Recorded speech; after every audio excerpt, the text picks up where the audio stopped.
Welcome back to the BookEnds YouTube channel. I'm James McGowan.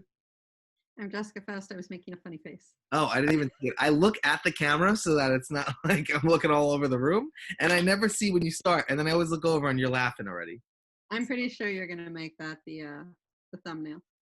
Oh, okay, good. The thumbnails are the hardest part of this, I should point out. It's very difficult to like pause at a place where it's not going to embarrass the both of us. It's just Really? So you actually try to find things that won't embarrass us? Because I look at some of those thumbnails and I think you work pretty hard to embarrass us. Or is it just me? It depends on the day. Not gonna lie. Most times I try not to embarrass us, but you smile a lot more than I do in the videos because I don't know, my face is just so. Maybe you have an RBF problem. Maybe I do, and that's just the issue that I need to work on. What are we talking about today? Today we are talking about how to go about resubmitting to agents. Yeah, we get this one a lot. Yeah, it's just at the beginning of the year. It's probably the best time to talk about it because you are gearing back up to submit more. Yeah, and I think the most important thing that I want to start out with is to say that every agent has a different philosophy on this and a different feeling about this.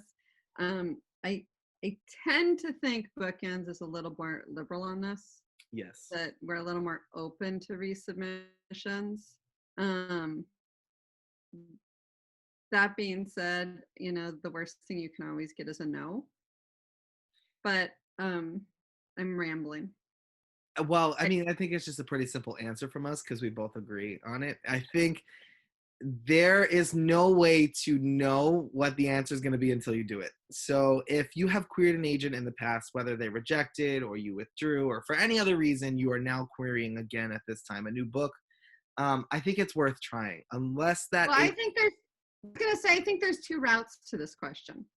There's the, can I resubmit the same book or the same query?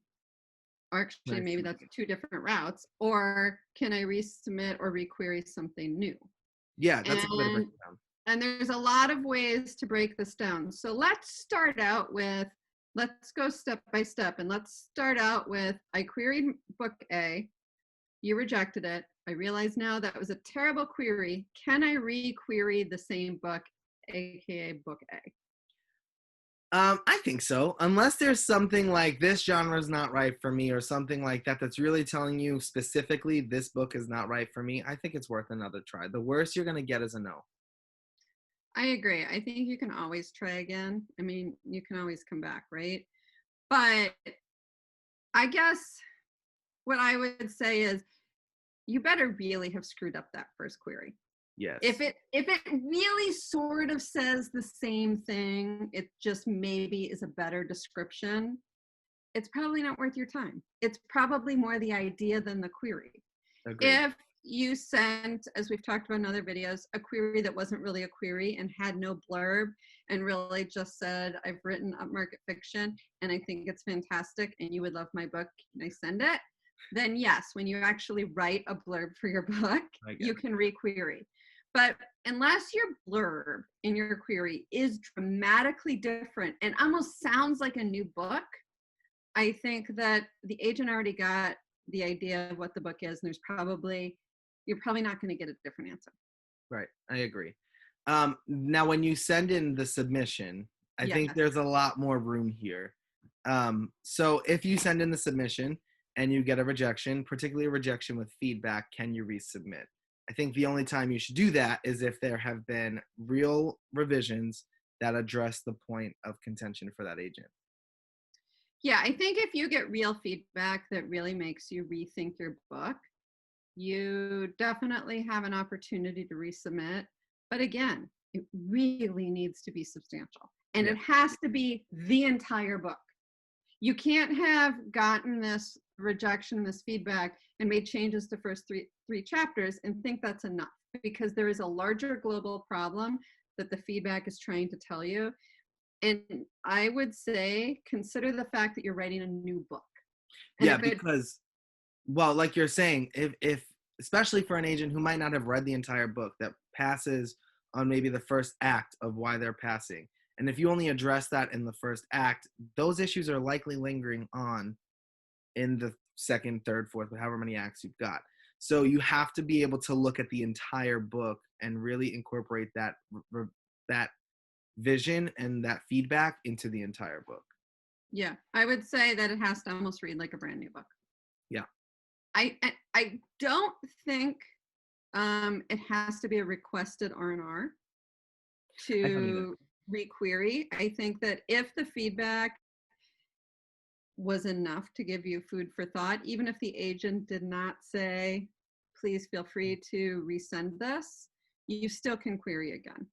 Especially if, if the agent gave you feedback that really made you think enough to rewrite the entire book in a different way and it's more successful, I think you have a pretty good indication that might be a good agent for you. So why wouldn't you query them again? I agree.